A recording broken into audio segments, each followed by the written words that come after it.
Les entretiens du marquis, bonjour à tous. Karine Lacombe, accusée de diffamation par Didier Raoult, a-t-elle été relaxée par la justice? C'est la question que l'on se posera. Mais auparavant, je voulais remercier tous ceux qui contribuent à l'amélioration de cette chaîne. Je pense à Poupoupalou, à Floa, aux Darwiniens. Merci de vos dons. Avec vos super sanks, ça m'aide bien. Et puis je voulais aussi remercier tous ceux qui lèvent le petit pouce bleu, qui référencent, qui m'écrivent des messages. Ça devient véritablement une belle aventure, hein. Nous vivons une belle aventure ensemble.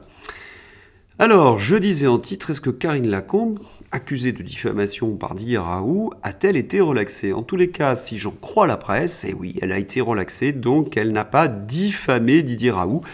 On voit ce titre dans 20 minutes, Le Parisien, etc. Pourtant, les choses sont un peu plus compliquées lorsqu'on regarde à l'intérieur de l'article. Parce qu'on lit dans une interview accordée à Europe 1 en juillet 2020, Karine Lacombe avait déclaré que des actions en justice contre Didier Raoult pour mensonge devant la commission parlementaire sont en cours. Ce n'était qu'une rumeur, donc elle a diffamé le professeur Raoult. La médecin faisait référence à l'audition de Didier Raoult par l'Assemblée nationale quelques semaines plus tôt, au cours de laquelle le directeur de l'IHU de l'époque affirmait que le taux de mortalité lié au coronavirus était plus important à Paris qu'à Marseille. Didier Raoult ne faisait que reprendre ce qu'avait dit d'ailleurs le professeur de l'IHU, Yazdan Yazampana, donc c'était sourcé. Elle est reconnue coupable de diffamation, mais bénéficie de l'excuse de bonne foi qui l'empêche d'être condamnée, a réagi après l'audience l'avocat de Didier Raoult, Brice Grazzini. Dans son délibéré, le tribunal estime que les faits imputés portent atteinte à l'honneur et à la considération de Didier Raoult, donc elle a bien diffamé, mais Karine Lacombe peut pour autant bénéficier de l'excuse de bonne foi. Vous imaginez, Karine Lacombe, excuse de bonne foi. On a vraiment l'impression que ces juges n'ont pas beaucoup lu la presse pendant 2 ans. Alors, une considération, c'est qu'entre le titre et le contenu, il y a un abîme. Et ça, c'est très connu. C'est le mensonge par titre. Le journal Le Monde l'utilise très souvent. On a un titre très accrocheur, sans nuance, et quand on lit l'intérieur de l'article, on s'aperçoit que ça n'a plus grand-chose à voir avec la grosse manchette. Eh bien, c'est un principe de propagande. Et là, vous en avez un très bon exemple. Il fallait surtout pas dire que Karine Lacombe avait diffamé le professeur Raoult. Donc, on fait un angle relaxé en oubliant de dire qu'elle a bien été condamnée pour diffamation, mais qu'on lui a donné l'excuse de bonne foi. C'est pas du tout la même chose. C'est quelque chose qui est absolument écœurant et qui s'explique, d'ailleurs, Idriss Aberkan a fait une très bonne émission là-dessus, c'est qu'il y avait énormément de fact-checkers qui avaient été plus ou moins mis en place par le pouvoir pour discréditer tous les professeurs de médecine qui allaient à l'encontre du narratif du gouvernement. Et donc, ils prenaient dans la lie des journalistes des incompétents, voire des voyous, pour leur donner le grade public de fact-checker et leur commander des articles bidons qui seront cités comme fiables. Vous imaginez un petit peu où c'en était ? Et d'ailleurs, qu'est-ce que l'on apprend? Et ça, c'est quelque chose qui m'a véritablement sidéré, puisqu'il y avait de fausses fact-checkers. Eh bien, le professeur Toubiana voulait avoir les données entre vaccinés et non vaccinés. L'ACADA renvoie une lettre au professeur Toubiana en expliquant que ces données n'existent pas. Autrement dit, le gouvernement ne savait pas qui était vacciné et non vacciné. Il n'avait pas les moyens, les outils pour affirmer certaines choses. Et pourtant, ils ont affirmé qu'il y avait 90% de non-vaccinés dans certains services, que 90% de non-vaccinés attrapaient le Covid ou mouraient, etc. Ces données n'existaient pas. Et il y avait certainement des fact-checkers derrière pour dire, regardez, il y a tel ou tel document qui ont tendance à dire ce genre de choses. Tout était mensonge, tout était bidonné. Et on voit très bien que les journalistes, au lieu de faire leur mea culpa, ils ont tendance à protéger ces médecins et évidemment à se couvrir de toutes les âneries qu'ils ont pu professer pendant 2 ans. Alors de temps en temps, évidemment, vous avez des journalistes qui font convenablement leur boulot. Le Washington Post, qui explique que les personnes vaccinées représentent désormais la majorité des décès par Covid. Voilà, donc on finit malgré tout à avoir des chiffres outre-Atlantique. Et puis on apprend aussi, alors ça m'a sidéré, c'est la FDA qui explique qu'en fin de compte, ils n'ont jamais été contre l'ivermectine, ils avaient juste donné des recommandations. Pourtant, les médecins qui essaient de soigner, eux, ils ont été harcelés. Et c'était aussi une simple recommandation, comme le dit très bien ce tweet. Donc voilà, ils sont en train de reconstituer le narratif. Ils ont tellement menti, ils ont tellement raconté n'importe quoi, qu'ils sont obligés aujourd'hui de reconstruire la vérité, comme tout bon système orwellien. Et vous savez peut-être que Fauci, ça y est, prend sa retraite. Eh bien, il n'a pas pu s'empêcher dans sa dernière interview, et c'est vraiment acrimonieux, les derniers mots de Fauci avant de quitter son poste. Oni Hallyday, le vrai danger, ce sont les non-vaccinés. Le véritable danger réside dans les personnes qui n'ont pas été vaccinées. Si nous devons constater un problème cet hiver, ce sera parmi ces personnes. Voilà, la dernière petite méchanceté. Alors, quand on lit ce genre de choses, on est véritablement abasourdi puisque les coupures de presse se contredisent les unes des autres. Et Fauci continue à maintenir de son empreinte le combat covidiste. C'est assez étonnant, mais bon, il s'en va. On espère que nous le retrouverons peut-être devant un tribunal dans quelques temps. On va passer à une deuxième affaire. On va passer à l'affaire Rachel Keke. Rachel Keke, en effet, a tenté d'empêcher l'expulsion d'un clandestin ivoirien, délinquant multirécidiviste lié à la mouvance islamiste, le lundi 14 novembre. La députée La France Insoumise s'est rendue dans un centre de rétention administrative de Plaisir, dans les Yvelines, pour soutenir un ressortissant ivoirien radicalisé, refusant son expulsion, rapporte CNews. Moussabé est un ressortissant ivoirien qui a été condamné à de multiples reprises de 2003 à 2021. Moussabé a été incarcéré de 2012 à 2020 et son casier judiciaire porte 20 mentions. Parmi les motifs de son incarcération figurent le port et transport d'armes, la participation à la préparation d'un crime, on a affaire à quelqu'un d'extrêmement dangereux, la conduite sans permis, le refus d'obtempérer et plusieurs violences et rébellions sur personnes dépositaires de l'autorité publique. Est-ce qu'un député de la France Insoumise n'a pas d'autre priorité que de défendre des multirécidivistes? C'est une chose qui est absolument hallucinante. Et comme ce parti est assez connu pour avoir maintenant des dérives communautaristes, ils revendiquent le wokisme, ils défendent le Black Lives Matter, ils ont défendu Taf Bouaf, le député Guirous a défendu l'imam Iqiyoussen, donc il est normal que l'on s'interroge sur les motivations de Rachel Keke. Qu'est-ce qui s'est passé en fait, avec Rachel Keke? Est-ce que c'est sa double nationalité franco-ivoirienne qui l'a poussé à intervenir pour tenter d'empêcher l'expulsion d'un demi-compatriote? Parce qu'elle est à moitié française. Le Moussabé en question, lui, il n'était pas français, il était ivoirien. Est-ce qu'elle s'est sentie une loyauté ivoirienne concurrente de la loyauté qu'elle doit à la France, parce qu'elle est française, parce qu'elle est aussi députée de la République, ou bien, tout simplement, c'est le geste politique d'une femme de gauche qui est hostile aux expulsions d'étrangers, geste qu'elle aurait donc pu effectuer en faveur de n'importe quel ressortissant étranger, un Albanais, un Argentin, un Suédois, que sais-je encore. Bon, chacun se fera son idée, en fait, sur ce qui s'est passé. Ce que l'on peut dire, ce qui est de factuel, et ça nourrit un peu la réflexion sur ce qui s'est passé, c'est que cette visite parlementaire, donc ça fait partie des prérogatives d'un député, il peut visiter des lieux de détention et de rétention, clairement, ça sort de la routine parlementaire de Rachel Keke. Donc, on ne peut pas remettre en cause le professionnalisme de Dimitri Pavlenko. Et pourtant, c'est ce que fait l'innommable Mathilde Panot. Son tweet est un modèle de stalinisme. La chaîne poubelle CNews. Voilà. Donc, on essaie de décrédibiliser une chaîne d'information. Je suis assez déçu qu'elle n'ait pas crié Bolloré, Bolloré en sautant sur la table. Mais enfin bon, la chaîne poubelle CNews, toujours plus loin dans l'innommable, l'exagération. Ne vous en déplaise, Keke Rachel est députée française à l'Assemblée nationale, ça personne ne le conteste, Mathilde Panot.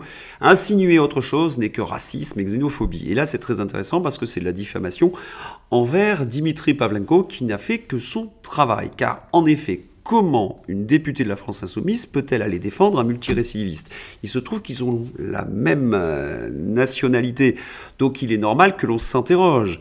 Eh bien, pour Mathilde Panot, un journaliste ne doit pas s'interroger, surtout quand ça va à l'encontre des intérêts de la France Insoumise. Et quand on regarde l'actualité de la France Insoumise, nous avons encore Adrien Quatennens, son épouse dénonce des violences physiques et morales depuis des années. Donc, il a été couvert par le bureau de la France Insoumise.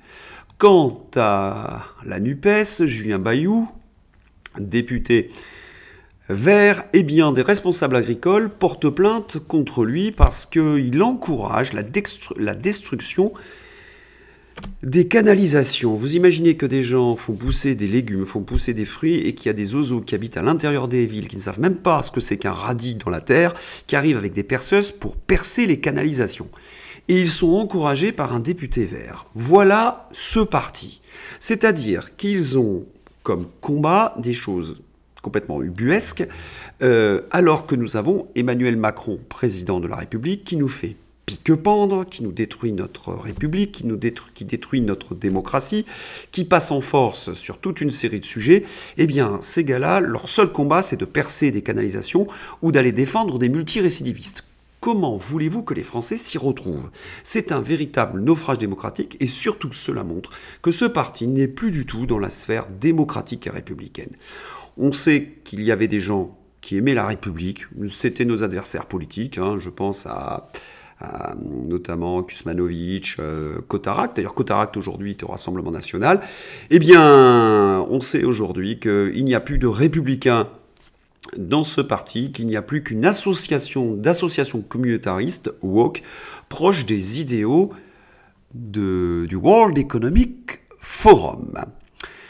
Sans transition, nous allons maintenant passer à Zelensky. Ah, ce Zelensky, voilà ce qu'il nous demande. Il appelle les maires français à fournir de l'aide pour survivre à l'hiver. Aider Zelensky alors que les maires n'ont pas suffisamment de budget pour chauffer les écoles, nos enfants ont froid, nous avons une inflation à 2 chiffres, nos concitoyens ont du mal de plus en plus à joindre les deux bouts et il faudrait encore aider Zelensky. Mais dans quel monde vit-on? Et dans quel monde Zelensky vit-il?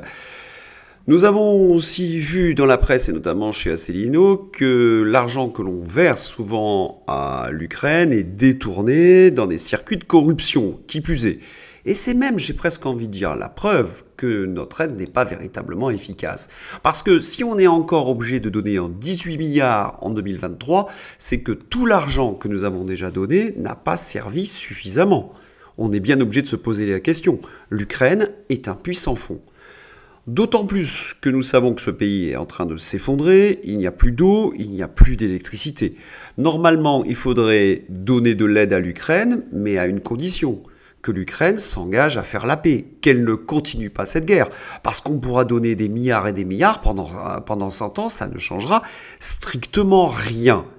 Pire, l'argent que nous donnons et les armes que nous envoyons ne servent qu'à faire durer un peu plus longtemps cette guerre qui semble, d'après ce que j'ai lu dans la presse américaine, perdue pour les Occidentaux.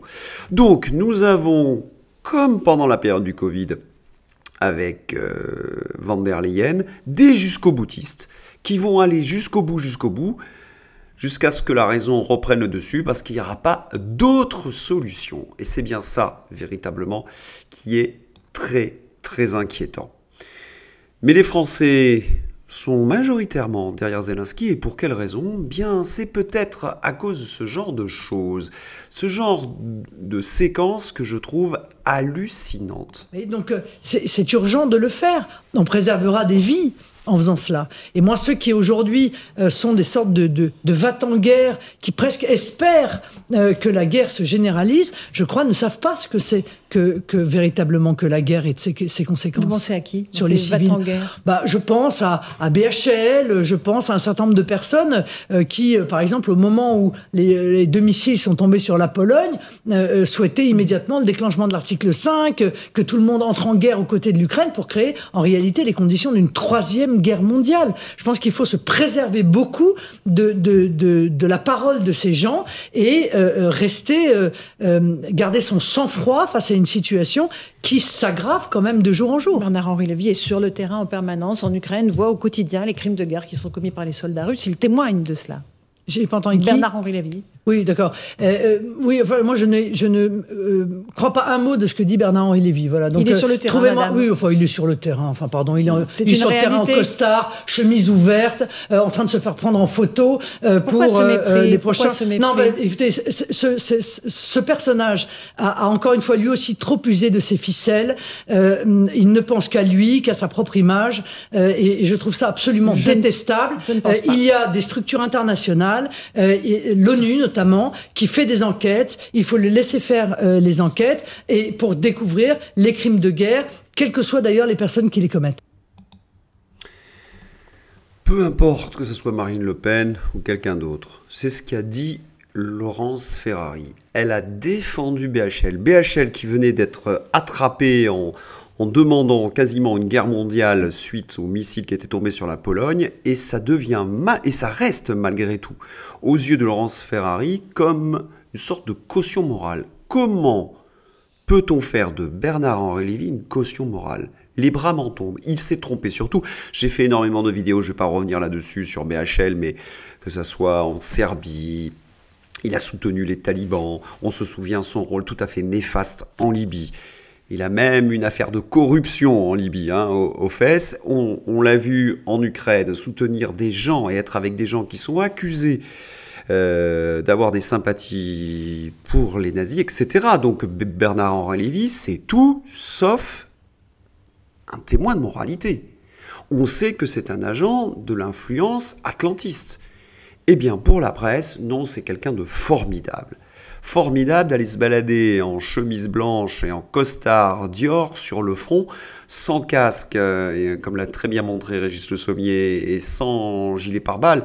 C'est qu'on n'est pas très proche du front dans ces conditions-là. C'est une énorme fumisterie. Eh bien, la presse choisit son camp, comme avec Karine Lacombe, elle choisit Bernard-Henri Lévy. Cela en dit plus long que tous les discours que je pourrais faire. Voilà, on sait très bien que cette presse reçoit des subventions d'Emmanuel Macron et que Bernard-Henri Lévy est dans cette sphère-là. Voilà, c'est tout. Eh bien, nous ne sommes pas sortis de l'auberge tant que nous aurons des journalistes qui défendent Bernard-Henri Lévy. Alors, sans transition, maintenant, on va s'amuser avec Gérald Darmanin qui nous a expliqué qu'un avion était déjà parti pour reconduire des personnes, notamment au Mali, avec à son bord des migrants de l'Ocean Viking. On a appris qu'il y avait 2 migrants maliens à l'intérieur. Ce qui a fait rire les réseaux sociaux en disant que l'avion de Gérald Darmanin était à la hauteur de sa taille. Ça devait être un ULM, ni plus ni moins. Car la réalité de ces mineurs non accompagnés, eh bien là voilà, 13 migrants mineurs ont arraché en 6 mois dans le métro parisien pour plus de 500 000 € de bijoux. Et encore, ça, ce sont des dépôts de plainte. On imagine qu'il y a des gens qui ne sont même pas allés déposer à la police. Et téléphone envoyé en Algérie pour être blanchi. Ce que j'aime, c'est que dans cette collusion d'informations, c'est que d'un côté, il y en a un qui fait semblant de faire quelque chose et qui fait strictement rien. Vous avez un parti, la France Insoumise, qui nous explique que les mineurs sont des gens formidables alors qu'ils ont dépassé généralement depuis très longtemps l'âge de la majorité. Et puis il y a la réalité du terrain que nous donne la police ou la justice, nous présentant ces mineurs non accompagnés comme de véritables fléaux.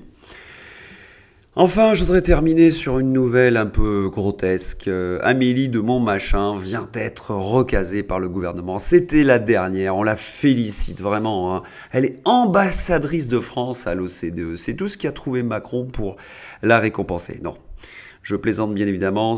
Avec Emmanuel Macron, c'est la République des coquins et des copains. C'est affreux de dire qu'il y a des gens qui osent défendre ce gouvernement et ses ministres. Voilà, si vous avez aimé cette vidéo, n'hésitez pas à la liker, à la diffuser sur les réseaux sociaux. Bye.